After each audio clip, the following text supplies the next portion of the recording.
Thank you so much, guys, for connecting for today's Thursday's collective call. My name is Ivan and Malika. We are here as hosts of such meetings, and I'm happy to present you two, hopefully three amazing projects here to pitch here. So let me introduce him real quick. So first things first, we got founder at SOYO, Gaurav here. Then we got Nexcrow project also on this call, represented by James. And hopefully we'll see a third project here on the call, and it's called TLDR. The first one's James. Please step in. I think you're pretty much ready, right? Yeah, sure. I'm ready. To give an introduction to Nexcrow. Nexcrow is a Solana-backed product that secures payments and deliverables with blockchain-powered escrow contracts for Web3 businesses and freelancers. So the Web3 ecosystem has a payments dispute problem. About 75% of freelancers, they report spending half of their time chasing payments for a job delivered, while businesses have to chase the work they already paid for as well. We can see some user complaints on here, some people's complaints talking about issues that they face in the space, some of these problem validations as well. So for me, it's a bit personal. Again, Nexcrow, it's a bit personal. I've lost money to the space, and I've also seen people also lose money to unreliable freelancers, job scams, or perhaps you pay someone for a job and then the person just ghosts with your money. So I've seen situations like that here in the space, and this has really pushed me and my team to want to work on Nexcrow. So with Nexcrow, you can lock USDC in on-chain escrow contracts, embed the contracts in a blockchain link, and approve the payout upon delivery from any platform and with single action. If you look at the screen on here, it's pretty simple and straightforward. So we launched back in March. We launched our mainnet back in March, and since then, this is some of the traction that we have gathered. We've gathered about 2,000 plus registered users. About 4,000 plus escrow. It's actually increased to about 7,000 right now. I just haven't updated the deck itself fully. And then we have about 30,000 newsletter contacts. We have about 3,000 ex-followers and Discord members as well. We're currently backed by Solana Foundation, and we are members of the Circle Alliance program as well. All right, so for some of our user feedback, we can see people here, and some of our partners. We have Infusion Lawyers, Victor's Global. We have the Sky USDS ecosystem, because we just recently integrated the USDS token into the platform as well.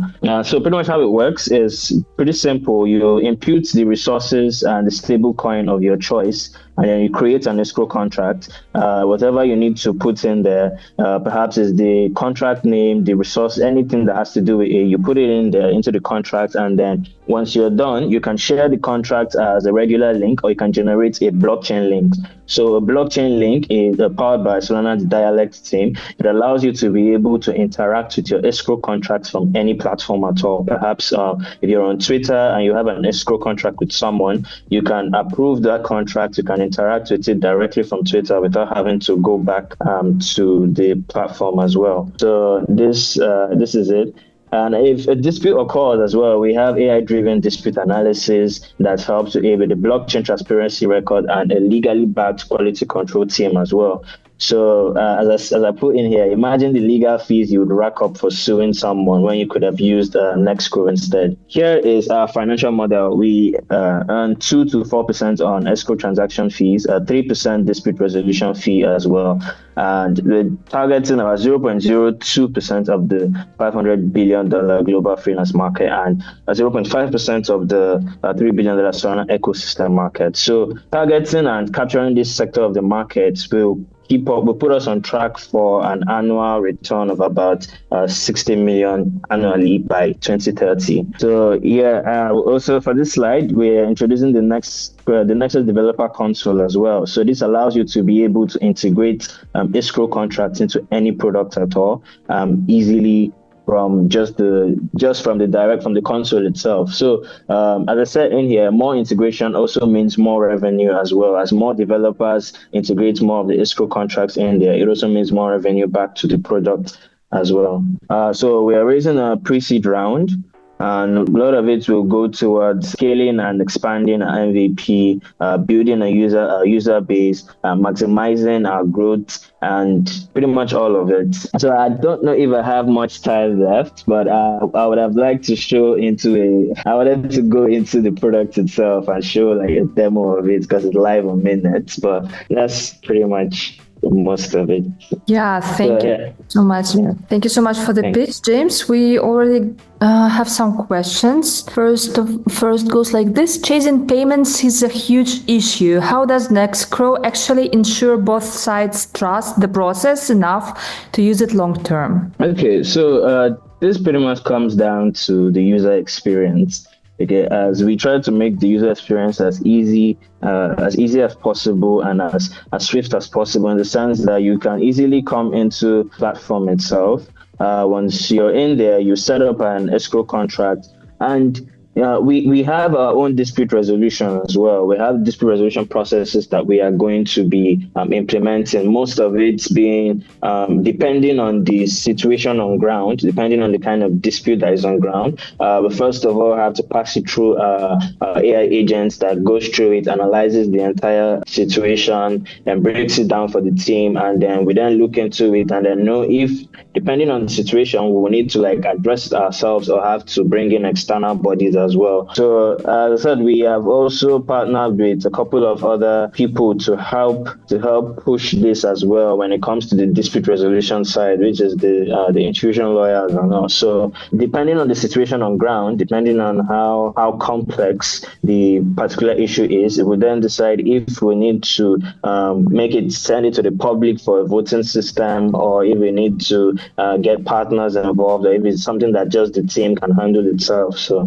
yeah, that's pretty much it. Thanks. Hope it answers the question. Another one. You've got AI-driven dispute resolution. Can you share an example of how that works in practice? How smart is it? All right. We actually haven't integrated it into the platform yet. It's still under active development, but we have videos that we've put out. I don't know if I have the time to actually show it as well, but we do have videos that we've put out to the public on how AI works. So first of all, I don't know if I'll be able to get a video on that, to be honest, but anyway, let me pretty much talk about it. So once the AI agent gets integrated into the platform, whenever there's a dispute, you hand your materials, you hand everything into the AI agent, and then it analyzes everything. Aside from analyzing it, it also looks through the kind of policies that come into the dispute resolution and make sure that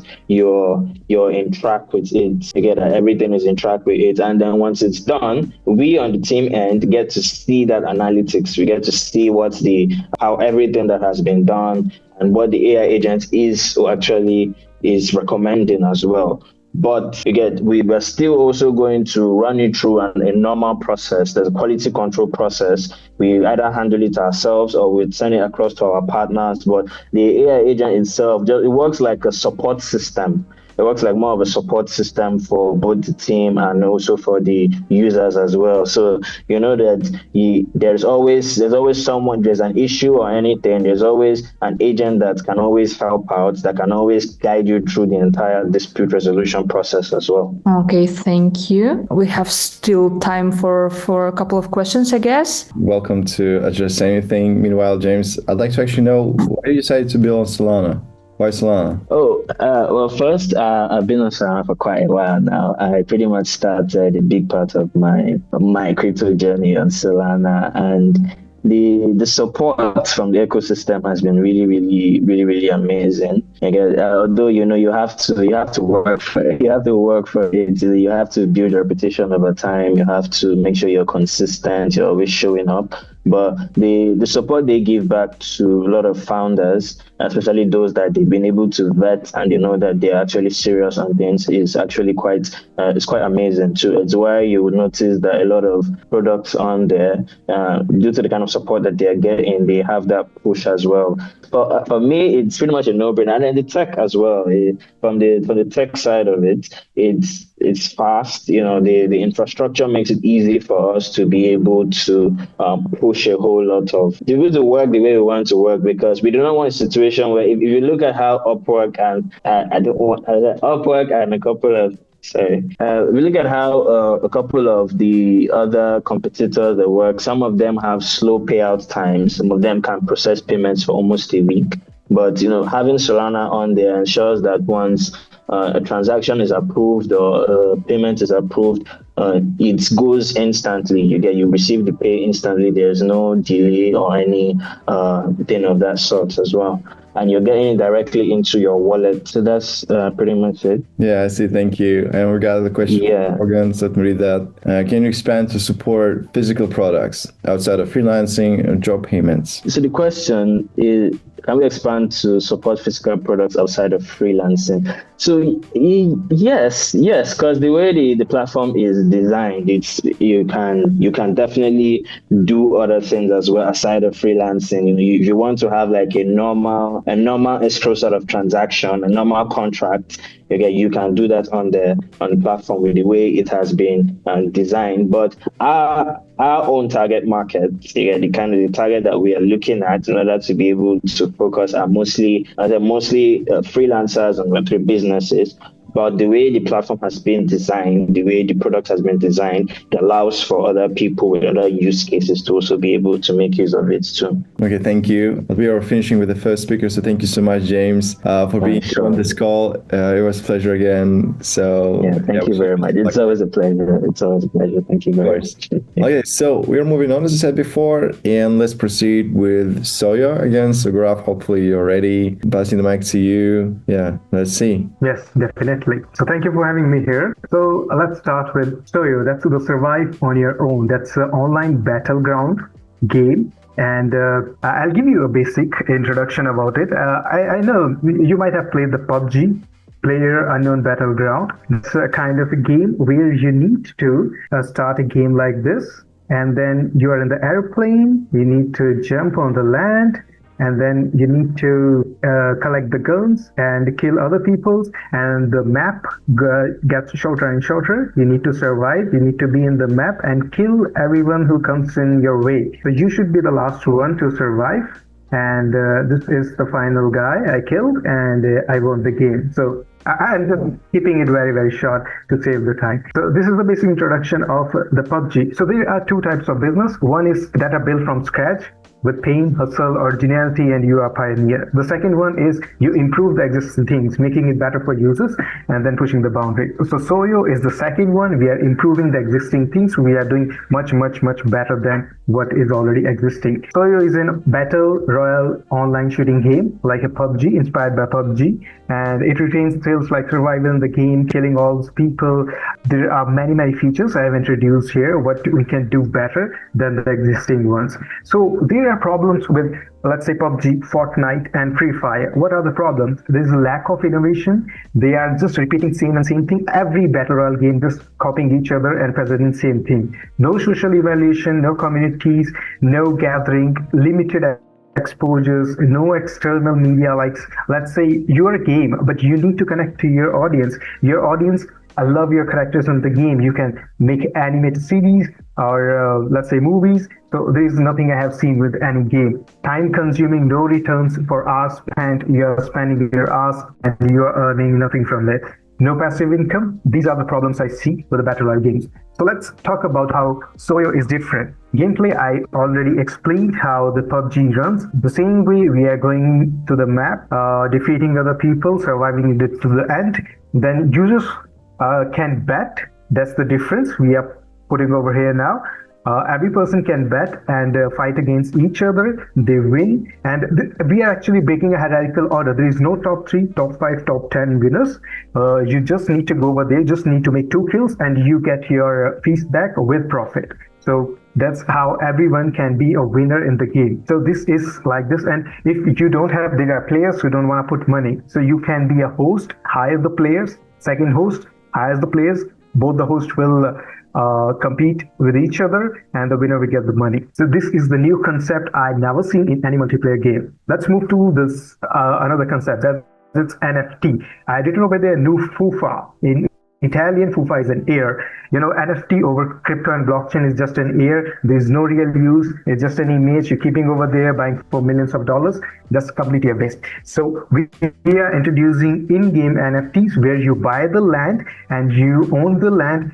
They are two very, very good usage of your land. Let's say you bought a land in hot zone. So you are somewhere over here. It doesn't matter you are on the game or you're offline. Even if you come back and visit over, let's say after a week, you're already earning. How? Any people getting killed on your land, you will be earning a passive income. That's the main real world use case of your bought land. You can also trade the land, and then there are game modes like all the games are selling customized skin. You can create all the games are selling their own skins. You can create a customized skins over here, and then you can place ads on your land.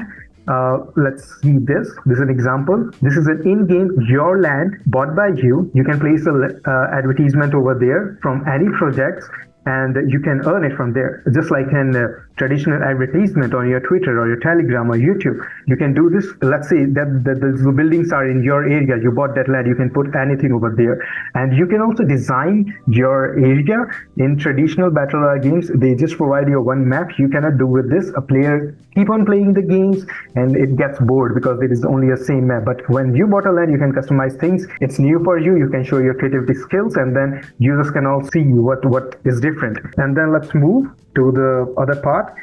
Every game has awaiters. May I please continue? It's just 2-3 things left. Yeah, 1 minute. I knew that 5 minutes is very short, but I tried to keep it as fast as I could.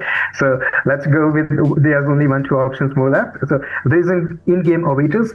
You must have seen the awaiters provided by games are just whatever they provide. You don't get personalized with this. So here's an example of how you can get personalized. It's the real image of you, and then you create an avatar looking just like you. So this gives a personal touch when you as a player playing the game, you are this person and your avatar looks like this. It's completely like you.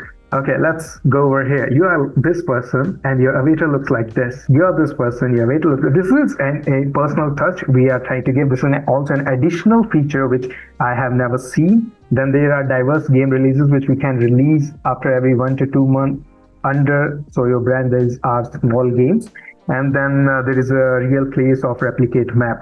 I mean, I can go in details, but I know we have less time. So I would love to connect after this with anyone who wanna be in connection with me. Yeah, thank you so much for your pitch. Gaurav, now we move on to Q&A. We received a couple of questions, so you can expand and say what you did not say during that time. So yeah, first, how do you plan to grow a loyal player base before the game's even out? Okay, great question. So we are at a very early stage. This is pre-prototype and pre-revenue. So how I'm confident about this, as I explained, we are creating something new, something creative. And this is not 1 or 2 creations, no 1 or 2 innovations. There are multiple innovations we are doing from the existing games. How gonna grow the user base? I have multiple contacts over YouTube. I've been playing, it's been 3-4 years I've been playing games, and I have been studying the PUBG, Fortnite and Free Fire closely, how they are evaluating from the Corona time. They are continuously decreasing with revenue, with user base. I studied what mistakes they are doing. They just keep their game boring. They are not evolving with the time. That's the most important thing. So with these innovations, we are getting evolved, and how they got the users is just by YouTube. I know I have a good community over YouTube gamers, so we can connect to them, and definitely promotion is not at all a problem.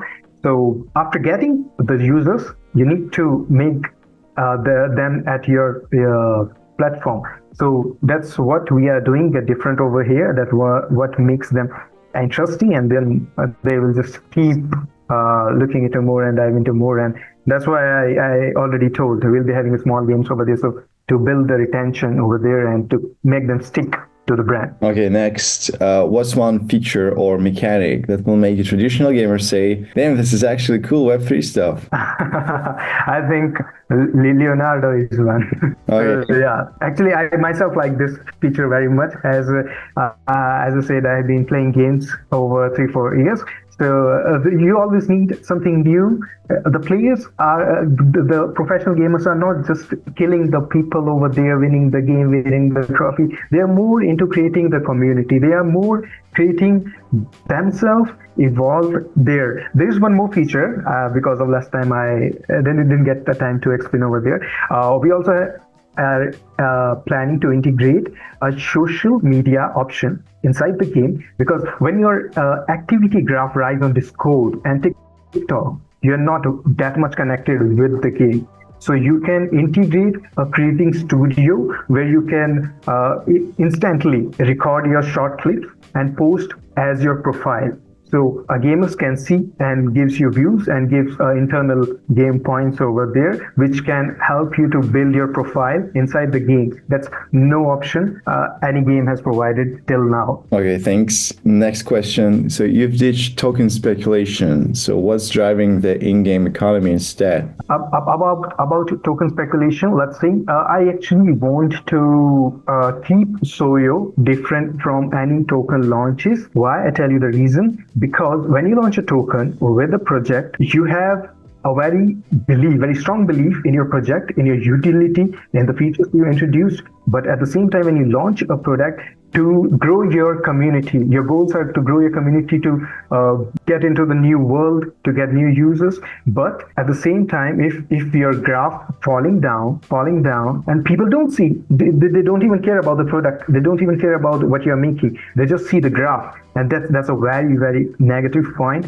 And at the same time, you can't be putting the money into the graph to push it and grow, make the green candles over there. So instead of, I believe that those money can be well spent in the game. That can help you make a lot of revenue, just like the PUBG and Fortnite are having a basic features which every battle royale game is copying. When you are having such a great ideas to add into it, you can do something very great. So I think I should not be, I mean, and I don't want to generalize, so I should not be going with the token things. Okay, see, thank you for answering this question. Before ending, I want to say there is much. Before ending, I want to say there is much more I can explain. Like I can talk for hours or 2 hours. Yeah. That's a long list. Absolutely. But I'll explain everything. And there is a revenue model I have already made, which can generate $1.7 million per month. And this is not talking in the air. There is a logical calculation, each and everything. There are 8 streams of income for this game.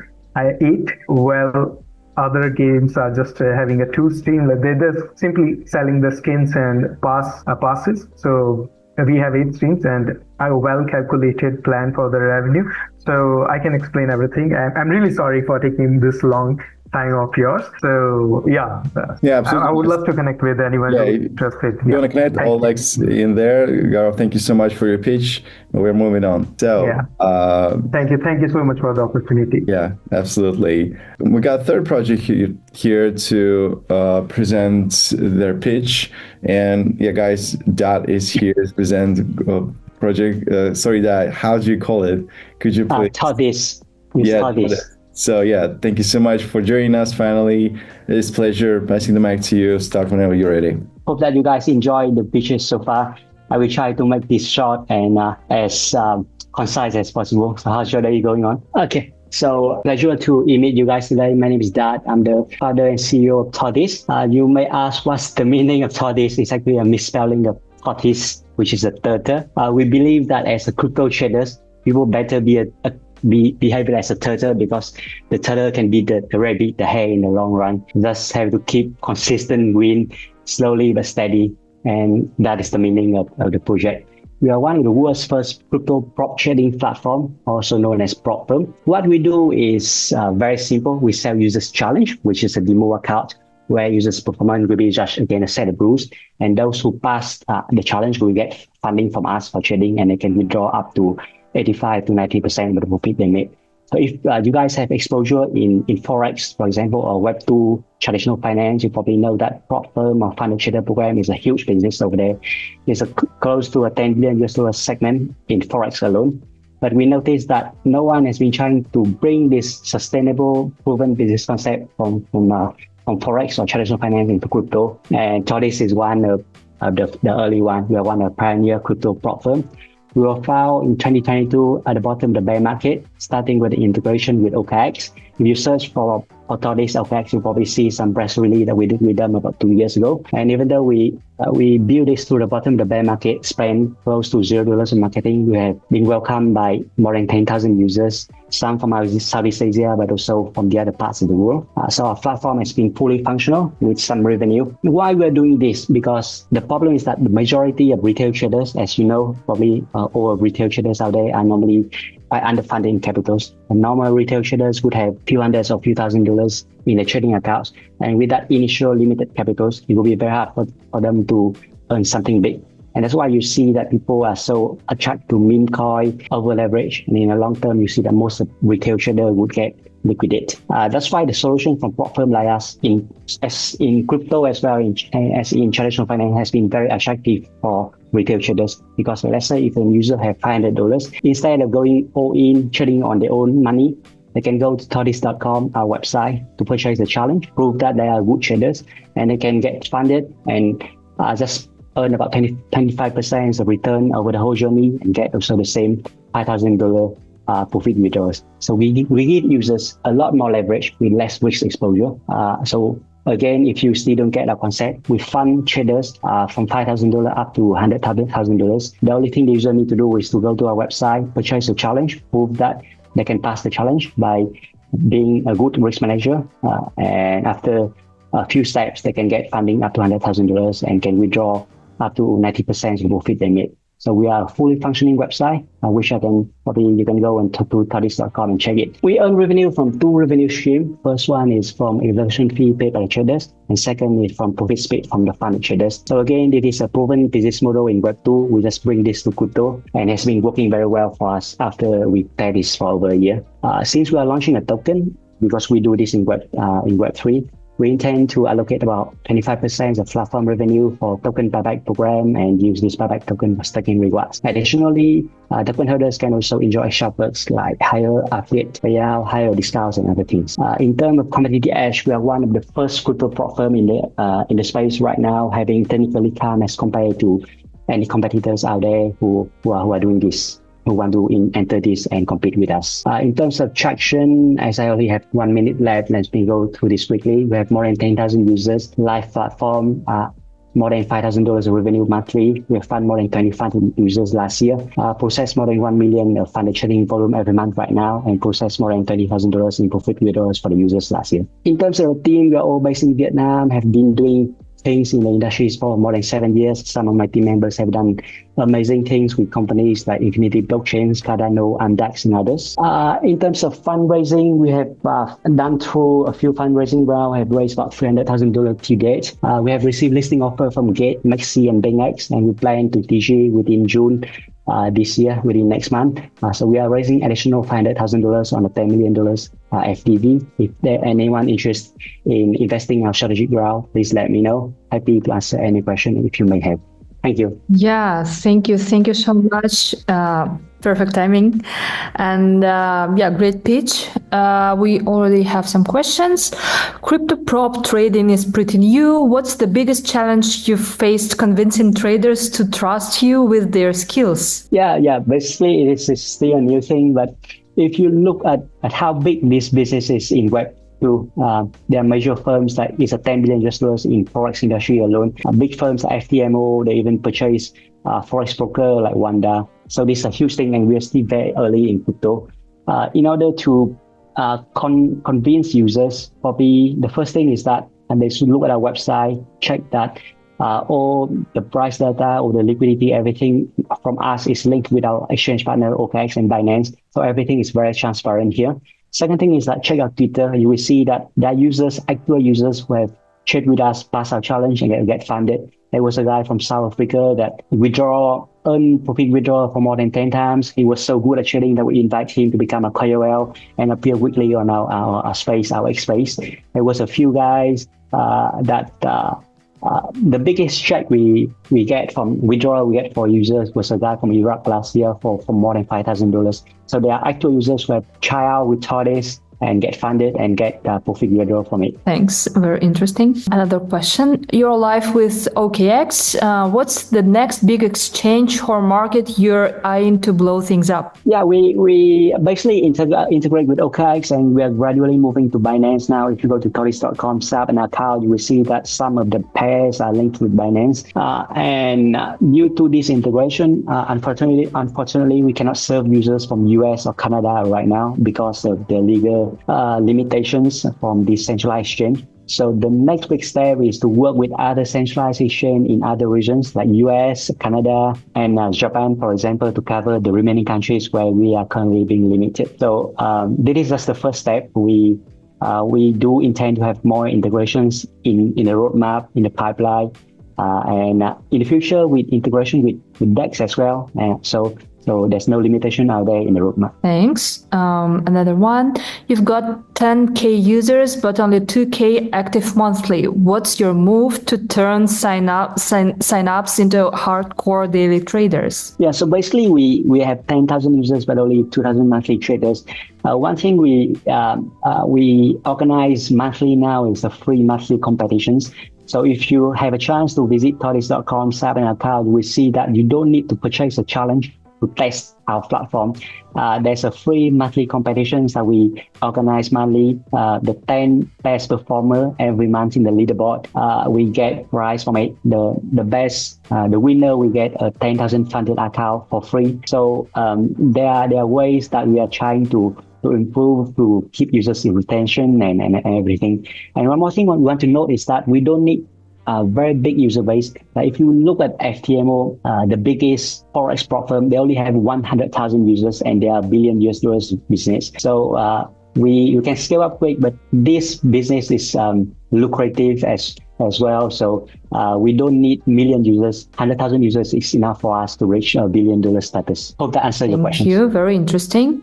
And next question. By the way, your token sounds sweet with staking rewards. How do you keep token holders hyped and happy long term? So basically the first thing, besides stakings, we have to mention that token holders will get discounts as well. So let's say if people purchase a $100,000 challenge, they are paying $500. But if they hold $1,000 worth of token, for example, they have 20% discount, which is $100. So there are incentive for users to hold the token, not just for staking, but also for purchasing the challenge at a discount price, and as well as earning higher affiliate program, like let's say KOLs. If they are referring users, normally we give them 5 to 10% of affiliate commissions. But if they are a token holder, they can get up to 15-20%, for example, depending on how big those KOL are. So there are different kind of incentive for users, use case for users, actual users to hold the token. And second thing is that if we look at how big this business can be in the Forex industry, let's say if we reach the status where we have $1 million monthly revenue, that staking rewards will be attractive enough for users to hold it for a very long term, because it's a passive income for users. You don't need to trade. They may not be a good traders. They may try to this, but unsuccessful to pass it. The next best thing to do is to hold TDS token and enjoy staking reward, because the APR can be anywhere between 10% to 100%, depending on how the platform performs. Because this business can be big enough that we can increase the APR in the future. Very interesting. Thank you so much. Thank you for answering the questions. Guys, if you want to connect with that after the call, in the chat, you can find all the contact details. Yeah, maybe one last question that it was really interesting. So what about the competition? Do you have any competitors in this field? I'm really curious. So basically, this thing is pretty new in crypto. We have if you go to google.com, search for prop firm, you see 100 people doing similar thing like us, but in Forex industry. But if you search crypto prop firm, there's a handful of names, which are still very small. So this is still very early. In terms of competition, we think that we are still leading the game, but this business the market can be big enough to have multiple winners. There are a few competitors out there, but we we think we are still leading the game for first thing. Second thing is that the market is big enough for multiple winners, and there can be multiple companies having million US dollars in recurring revenue. Yeah, happy to hear that. So yeah, thank you so much, Daph, for being on this call. I think it's time we wrap this up. So yeah, thank you so much, guys. Thanks, guys. Everyone joining in. It was a pleasure holding this call. And yeah, it was a pleasure again. Wishing you best of weekend and see you next week. Cheers.